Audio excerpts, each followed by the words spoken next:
હવે સમાચાર વિગતવાર। જે ઉંમરે બાળક ચાલતા અને બોલતા માંડ શીખ્યું હોય તે સમયે જો વર્લ્ડ રેકોર્ડ બની જાય તો તે આશ્ચર્યચકિત કરી દે એવી વાત છે।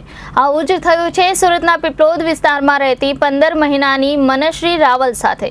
માત્ર 15 મહિનામાં મનશ્રીએ વર્લ્ડ રેકોર્ડમાં પોતાનું નામ નોંધાવ્યું છે। તેણે 87 સેકન્ડમાં 20 પક્ષીઓ અને પ્રાણીઓના અવાજની મિમિક્રી કરી વર્લ્ડ રેકોર્ડ બનાવ્યો છે।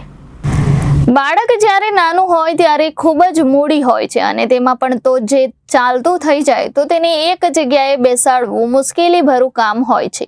મનશ્રીનું પણ કંઈક આવું જ થયું હતું, પરંતુ માતા પિતા અને દાદીની મહેનત રંગ લાવી। વર્લ્ડ રેકોર્ડ માટે જ્યારે અપ્લાય કર્યું ત્યારે કેટલીક સેકન્ડમાં તેની પાસે બોલાવવું પડે એમ હતું। ત્યારે પરિવારે એક આઈડિયા લગાવ્યો અને એને બેસાડવા માટે એનિમલ્સ ફોટા બતાવતા અને માતા નામ કહેતી। ત્યારબાદ મનશ્રી પક્ષી કે પ્રાણીના અવાજ કાઢીને મિમિક્રી કરતી હતી। 87 સેકન્ડમાં તેણે 20 પ્રાણી પક્ષીઓની મિમિક્રી કરીને આ રેકોર્ડ પોતાના નામે કર્યો છે। આ શું છે?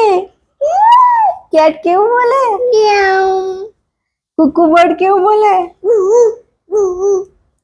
કાઉ કેવું બોલે? કેવું બોલે? આ શું છે? ડક કેવું બોલે? આ એલિફન્ટ કેવું બોલે? આ બેર કેવું બોલે? આ શું છે? કેટ કેવું બોલે? આ કુકુ બર્ડ કેવું બોલે? આ શું છે? કાઉ કેવું બોલે? 15 મહિનાની મનશ્રીને જોઈને કોઈને વિશ્વાસ નહીં થશે કે તેણે વર્લ્ડ રેકોર્ડમાં અનોખો રેકોર્ડ બનાવ્યો છે। મનશ્રીની માતા અને દાદી બંને શિક્ષકો છે। મનશ્રીના દાદી તેને જ્યારે સોસાયટીમાં ફેરવતા હોય છે ત્યારે ઘરની બહાર આવતા પ્રાણીઓ અને પક્ષીઓ વિશે કહેતા હોય છે ત્યારે તેમનો અવાજ તે ધ્યાનથી સાંભળતી હતી અને સહેલાઈથી તમામ પક્ષી અને પ્રાણીઓના અવાજ યાદ રહી ગયા। આ ઉંમરે તે તમામ પ્રાણીઓ અને પક્ષીઓના નામ ભલે નથી આપી શકતી તો પણ તેમના અવાજો સહેલાઈથી મિમિક્રી કરી શકે છે।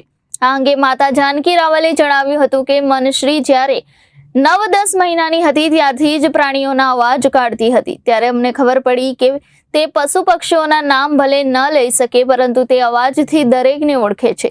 અમે જે સોસાયટીમાં રહીએ છીએ ત્યાં અનેક પક્ષીઓ અને પ્રાણીઓ આવતા હોય છે।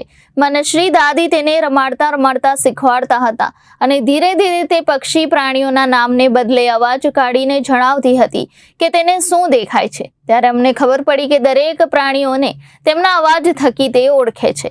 હવે જ્યારે બાળક આપણું નાનું હોય 1 વર્ષ 3 મહિના જેવી એની એજ હતી તો એ સાઉન્ડ તો બધા બોલતી જ હતી, પણ અમારા માટે સૌથી મોટો ટાસ્ક એ હતો કે એને 87 સેકન્ડ સુધી એક જગ્યાએ બેસાડી રાખીને આ બધું બોલાવડાવવું, કારણ કે એ લોકો બહુ મૂડી હોય છે। એ લોકો એક જગ્યાએ બેસતા નથી, બસ આખા ઘરમાં દોડ્યા કરે।